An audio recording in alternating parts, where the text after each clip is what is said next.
Global Mountain Bike Network presenter Neil Donoghue and I have just raced the Dolomiti SuperBike mountain bike marathon. It was brilliant, really tough, but cracking good fun. However, despite it being a mountain bike marathon, someone thought that with me being a GCN presenter, I shouldn't ride a mountain bike, and instead I should ride this, which is my cyclocross cum gravel bike.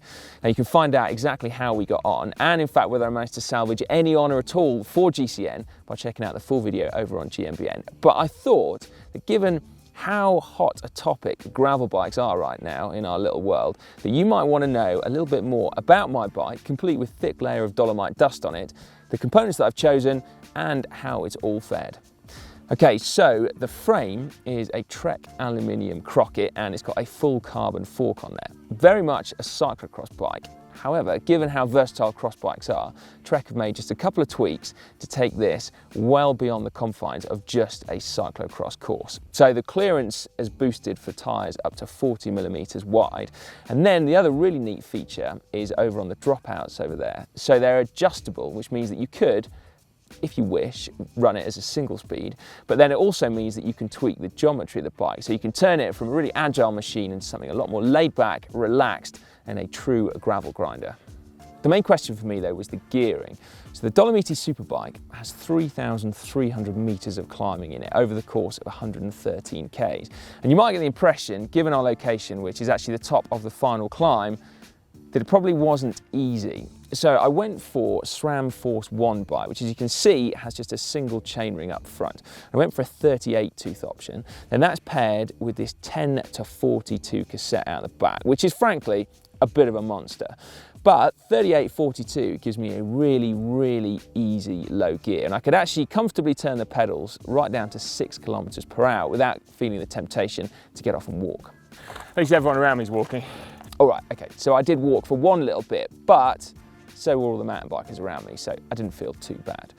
At the other end of the spectrum then, we've got that tiny little 10-tooth sprocket, which is actually so small, it won't fit on a normal cassette body. You need SRAM's special XD driver for that. And a 3810 works out roughly as equivalent to 50/13. And so you can comfortably turn the pedals again at about 50 kilometers per hour this time.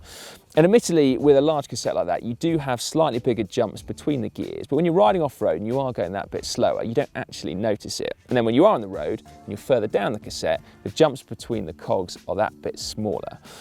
And I must say that when I was building this bike up, I didn't think I would need a 42-tooth cassette on there. I put it on there for emergencies, but actually on the brutal middle climb, I was in an emergency state for quite some time, and actually I did use that sprocket a lot.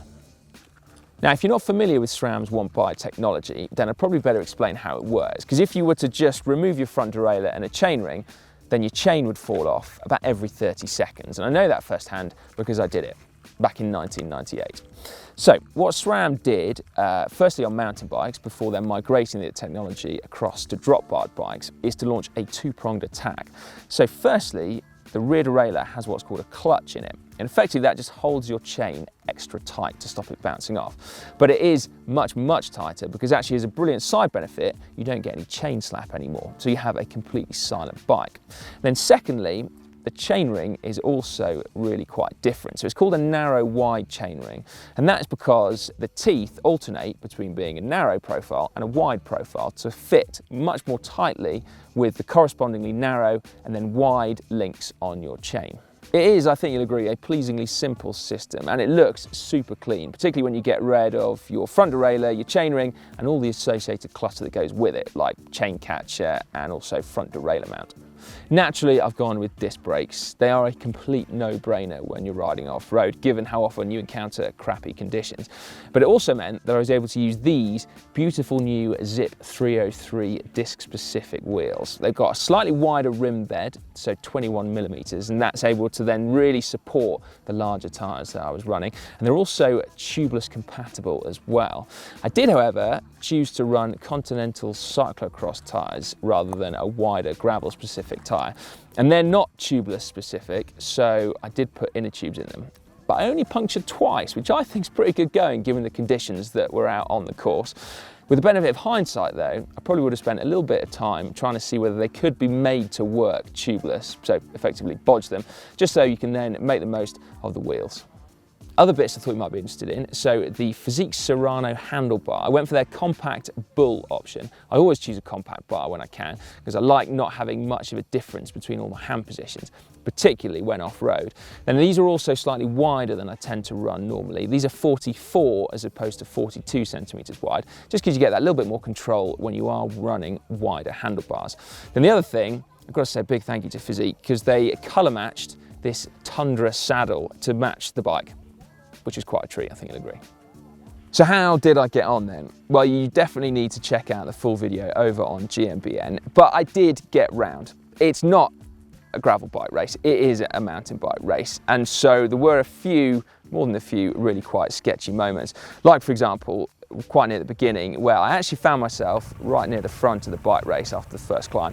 Then we hit this really quite sketchy, steep and slippery descent where I had to pick my way down really very carefully. And so I found then 10 angry Italian mountain bikers all trying to squeeze past because they were still very much racing. So I was on the limit for a good few sections. And I think for me, that's because gravel bikes don't really like big rocks. You'd need to run at least 45, even 50mm wide tyres on there to have lower pressures for a bit more comfort and not run the risk of pinch flats. Take, for example, the last descent, which was really rocky, really rutted. It should have been mega fast, but it was like absolute torture. And we checked the stats afterwards, and it actually turns out that Neil literally went down it twice as fast as I did. And while the upside though is that this may have been like holding on to a pneumatic drill, it was at least a quiet pneumatic drill, because that 1x rear Mech with its clutch system did stop any chain slap. So there we go, a small mercy. Climbing, for the most part, was an absolute joy on this, particularly any section where I had enough traction to be able to get out the saddle and for it to actually feel like a road bike. Then there was also one really beautiful, joyous section of 20 kilometers of flat gravel, where I was finally able to get my head down and take some time back on those pesky mountain bikers. And that, for me, kind of summed up the day, really. Definitely gravel bikes are not as enjoyable as mountain bikes on mountain bike trails, surprise, surprise. But what they do is make simpler trails way more fun. And that was absolutely great. Now, do make sure you subscribe to GCN before leaving this video. To do so, just click on the globe. And if you want some more content, you've obviously got to check out the Dolomiti SuperBike race over on GMBN, so click down there for that. Or to see another bike I've got, a road bike, which has got SRAM 1x on it for a different application, click just down there.